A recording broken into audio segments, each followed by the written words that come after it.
நேற்று கொடுக்கப்பட்ட ஆர்டரில் 9,09,00,000 9.5 அரவுண்ட் லேக் பீப்புள் வந்து இந்த கம்பெனியில் வந்து அவங்க பணம் போட்டிருக்காங்க இல்லைங்களா. இது இஸ் ஆக்சுவலி பர்ச்சேஸ் பண்ணியிருக்காங்கன்னு. பட் நாம் என்ன நினச்சோம்னா இது 65 லேக் அப்படிங்கிற ஒரு கவுண்ட் இல்லை அப்படின்னு நம்ம நினச்சிட்டு இருந்தோம். இன்றைக்கி என்ன தகவல் கிடச்சிருக்குன்னு பார்த்தீங்கன்னா, சார் இதில் வந்து நிறைய ஸ்டேஜஸ் இருக்கின்றன. அதில் வந்து ஓஎம்னு ஒரு குரூப் இருக்குது. ஓஎம்னா ஓப்பனிங் மெம்பர் அப்படின்னா அவர்கள் எந்த பணமும் கட்ட வேண்டிய அவசியம் கிடையாது, எந்த பர்ச்சேஸும் பண்ண வேண்டிய அவசியம் கிடையாது.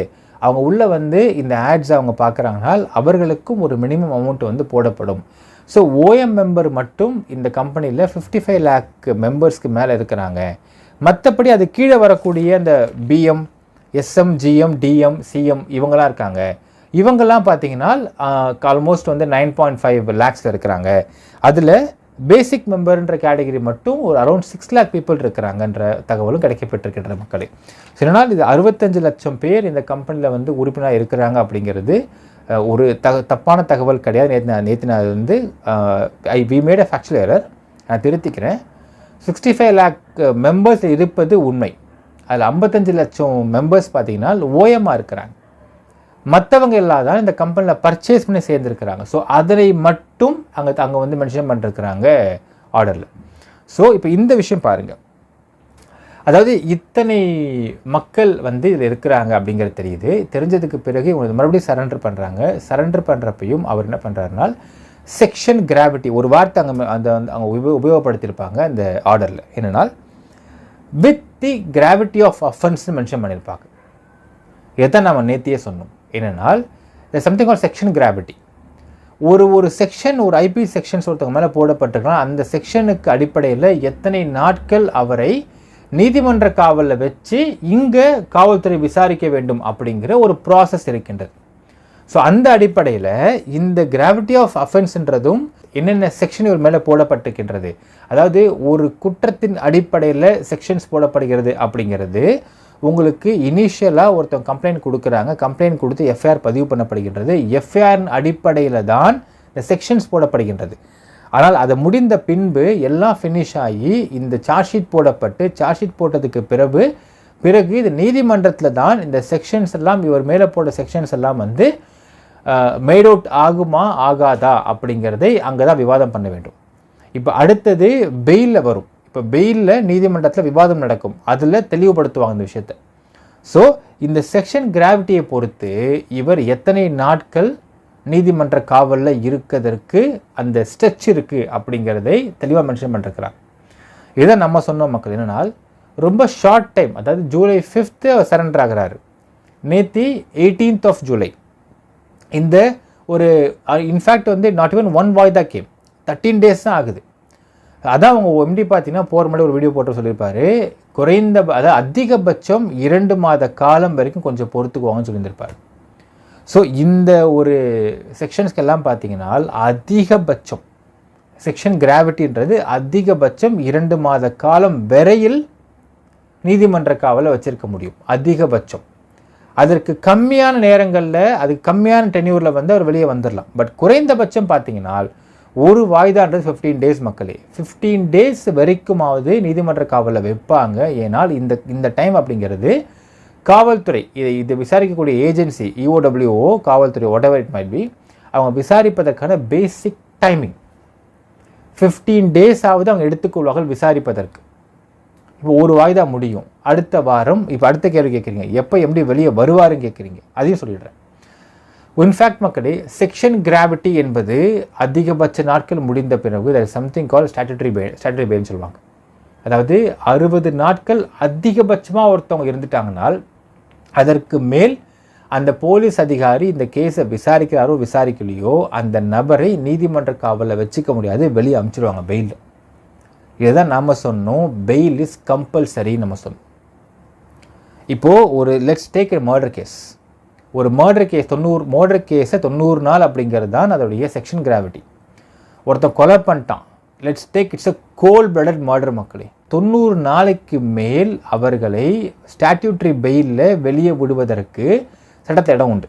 செக்ஷன் கிராவிட்டி முடிந்த பின்பு அவங்க தரப்பு வழக்கென பெயில் அப்ளை பண்ணாங்கனால் சார் கிராவிட்டி முடிஞ்சிச்சு அப்படின்னு சொன்னால் அந்த ஒரு வார்த்தை போதுமானதாக இருக்கும். அவர்கள் நீதிமன்றம் அவர்களை பெயிலை வெளியே அனுப்பிச்சிடுவாங்க.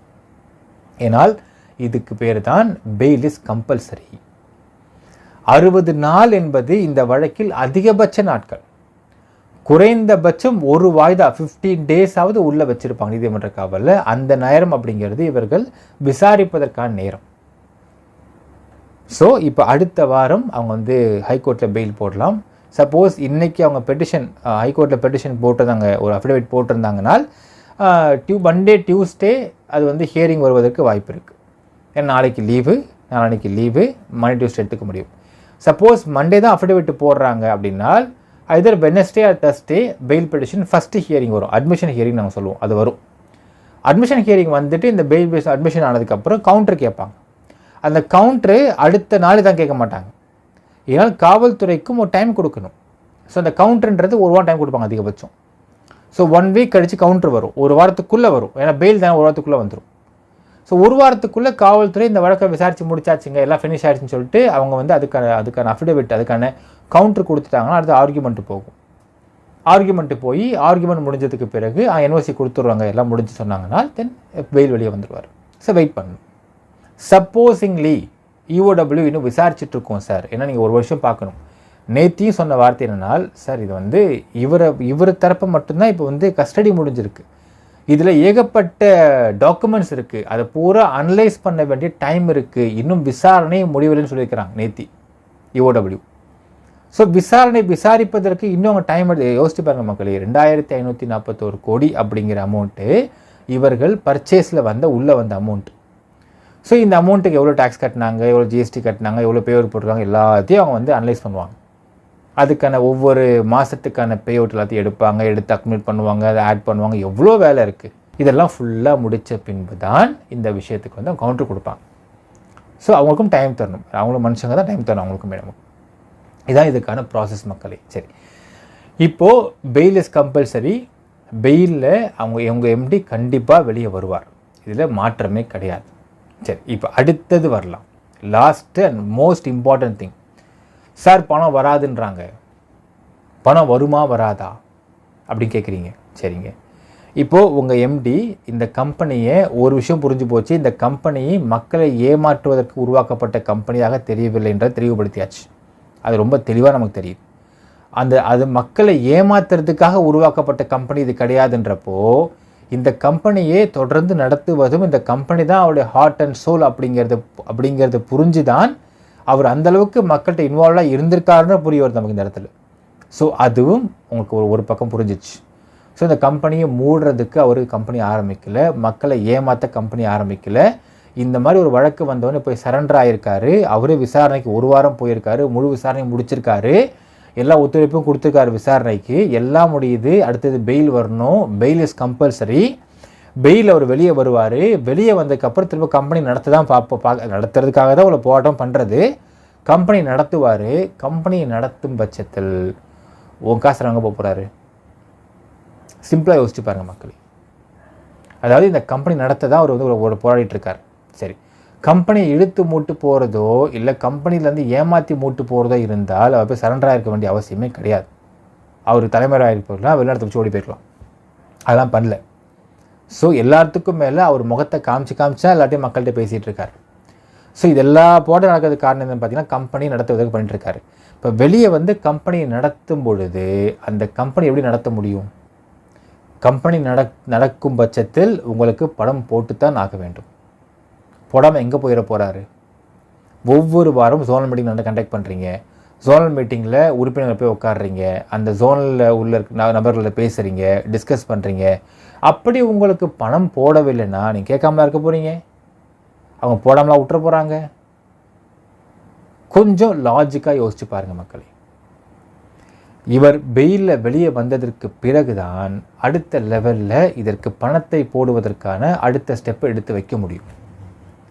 இப்போது இவ்வளவு குழப்பங்கள் எங்கேருந்து வந்துச்சு, எங்கேருந்து ஆரம்பிச்சுதுன்றதை ஆரம்பப்புள்ளி யோசிச்சு பாருங்க.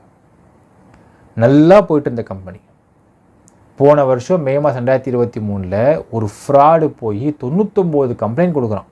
எஃப்ஐஆர் போடல, 100th கம்ப்ளைண்ட் கொடுக்குறானா. அதை ஒரு நபர் மூலமாக கொண்டு போய் வச்சு கொடுத்துருக்கான்.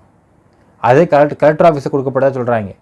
ஸோ கலெக்டர் ஆஃபீஸில் கொடுத்து ப்ரெஷர் பண்ணி ஒரு எஃப்ஐஆரை போட வச்சு இந்த கம்பெனியை இந்த மாதிரி வந்து, அது ஒரு வார்த்தை சொல்லுவாங்க பாருங்கள் மக்களே, அது நல்லா ஓடின தேர்தலுக்கு தெருவில் விட்டமா கதைன்னு சொல்லுவாங்க பாருங்கள். அந்த மாதிரி நல்லா போயிட்டு இருந்த கம்பெனியை தூக்கி தெருவில் விட்ட ஆள் யார்? இப்போது ஒரு ஜுடிஷியலுக்குள்ளே இல்லை ஒரு லீகல் சிஸ்டத்துக்குள்ளே ஒரு கம்பெனியை ஒருத்தன் புகார் கொடுத்துருக்கானா, அந்த புகார் வந்து முற்றிலும் பொய்யான புகார், ஒரு பொய்யான தகவல் அப்படி கிடையாது அப்படிங்கிறதை அந்த கம்பெனி எம்டி அந்த லீகல் சிஸ்டத்துக்கும் அரசுக்கும் கவர்மெண்ட்டுக்கும் ஜுடிஷியல் சிஸ்டத்துக்கும் கோர்ட்டுக்கும் ப்ரூவ் பண்ணிட்டு வர்றதுக்கு நம்ம ஒரு டைம் கொடுக்கணுமா கொடுக்கக்கூடாதா? இது சினிமா கிடையாது அப்படின்னு சொல்கிற மக்களே, சினிமாவை பார்த்து பல பேர் ஏமாந்து போகிறீங்க. சினிமா இல்லை, இது நிஜ வாழ்க்கை. இந்தியா மாதிரி country judicial system is always slow but strong. அதை புரிந்து கொள்ளுங்கள். இந்தியாவோட ஜுடிஷியல் சிஸ்டம் ஃபுல்லாக பார்த்தீங்கன்னா it works with books and arguments. So நீதிமன்றங்கள் தான் இதுக்கு வந்து தீர்ப்பு கொடுக்கணும், இதற்கான உத்தரவு கொடுக்கணும். இந்த உத்தரவுக்கு வந்து ஒரு ஜுடிஷியல் சிஸ்டத்துக்குள்ளே உங்கள் மேலேயோ இல்லை உங்களோட கம்பெனி மேலேயோ ஒருத்தவன் தப்பாக புகார் கொடுத்தாலும் கூட அந்த புகார் தப்பான புகார், அவங்க இந்த சம்பந்தப்பட்ட குற்றம் சாட்டப்பட்டவர் இன்னோசன்ட்டு அப்படிங்கிறதை நீதிமன்றம் வாயிலாக நீதிமன்றத்துக்கு புரிய வைப்பதற்கு ஒரு கால அவகாசம் கண்டிப்பாக ஆகும். இதான் நம்ம சொல்லுவோம், the law will take its own course நம்ம சொல்லுவோம். அந்த கால அவகாசத்தை ஒருத்தவங்களுக்கு கொடுத்தால் மட்டும்தான் அதை வந்து இல்லைப்பா இந்த கம்பெனி நல்ல கம்பெனி தான், என் தப்பும் பண்ணல, சூப்பர் கம்பெனி தான் அப்படிங்கிறது நீதிமன்றத்துக்கு அவர் ப்ரூவ் பண்ணணும். அப்படி ப்ரூவ் பண்ண அவன் டைம் கொடுக்கணும். ஸோ அந்த டைமுக்குள்ளே அவர் ப்ரூவ் பண்ணிட்டு வெளியே வருவார். ஸோ இப்போ வரைக்கும் பார்த்தீங்கன்னா இந்த கம்பெனியை பற்றி விசாரித்து பார்க்கும்போது என்ன சொல்கிறாங்கன்னா, இந்த கம்பெனி தப்பு பண்ணலை, இது தப்பு பண்ணுவதற்காக உருவாக்கப்பட்ட கம்பெனியும் அல்ல. அப்போது குட்டி குட்டி குட்டி அந்த ஒரு திருத்தங்கள் ஏற்படுமானா திருத்தங்கள் ஏற்பட வாய்ப்பு இருக்குது.